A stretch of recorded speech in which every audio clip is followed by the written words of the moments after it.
क्या आपको पता है कि पेट्रोल की एक्चुअल कीमत कितनी है और उस पर गवर्नमेंट का टैक्सेस का पार्ट कितना होता है? और मेरा ये मानना है कि इंडिया में सबको पता होना चाहिए कि पेट्रोल की कीमत का पूरा ब्रेकअप क्या है। जो 91 रुपए का पेट्रोल होता है उसमें आप 91 रुपए क्यों दे रहे हो, और 33.5 रुपए का पेट्रोल 91 रुपए कैसे बन जाता है, 91 रुपए कैसे बन जाता है, ये आपको आज पता चल जाएगा। कुछ लोगों को ये पता है बट अवेयरनेस सब में होना चाहिए। पेट्रोल का रेट डेली बेसिस पे अलग अलग होता है बट हम उसे एक एग्जाम्पल से समझते हैं जो कि है 91 रुपए पर लीटर। तो मान लो पेट्रोल का रेट आप पेट्रोल पंप पे 91 रुपए देख रहे हो, तो वो असल में 33.5 रुपए का ही पेट्रोल होता है। अगर बेस प्राइस की बात करें तो ब्रेकअप के पहले मैं आपको ये बता दूं कि ये ऊपर नीचे होते रहता है, बट मैं आपको एक एस्टिमेट दे रहा हूँ एवरेज बेसिस पे 91 रुपए पर लीटर मान के चलते हैं। तो जो ये तेल होता है उसका बेस प्राइस होता है 33.5 रुपए, इसको सिंपली बेसिक प्राइस भी कहते हैं। और उसमें ऐड होता है सेंट्रल गवर्नमेंट का टैक्स जो कि होता है ₹33 रुपए के आसपास, और उसमें फिर ऐड होता है स्टेट गवर्नमेंट का टैक्स जो कि होता है 21 रुपीज,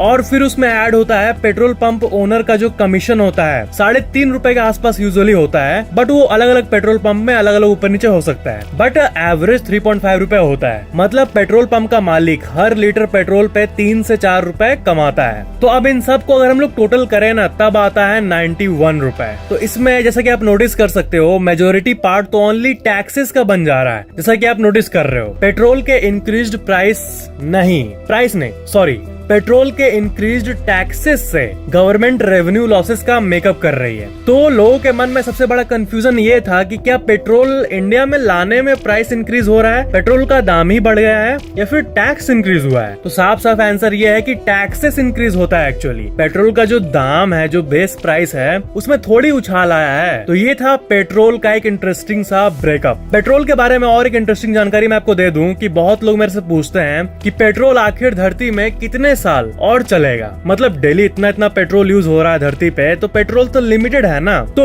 जिस रेट से ये खत्म हो रहा है उसके हिसाब से बीपी के एनुअल रिपोर्ट के हिसाब से 53 साल और चलेगा पेट्रोल रिजर्व्स। उसके बाद ऑफ कोर्स इलेक्ट्रिक व्हीकल्स आएंगे एंड अभी से ये शुरू हो गया है। 53 साल वैसे बहुत टाइम है, तब तक अभी के यंगस्टर्स तो बूढ़े हो जाएंगे, बट उसके बाद वाली जनरेशन तो इलेक्ट्रिक कार ही यूज करेगी, क्योंकि तब कम पेट्रोल होने के चलते प्राइस इतना बढ़ जाएगा। मतलब डिमांड तो वही रहेगा ना, इतनी गाड़ियां रहेगी 53 साल बाद, बट पेट्रोल का दाम बढ़ जाएगा क्योंकि वो लिमिटेड है। प्राइस इतना बढ़ जाएगा कि कोई खरीदेगा ही नहीं। तो ये थी पेट्रोल के बारे में कुछ अनोखी जानकारी। चैनल को सब्सक्राइब करके बेल आइकन जरूर ऑन कर लेना।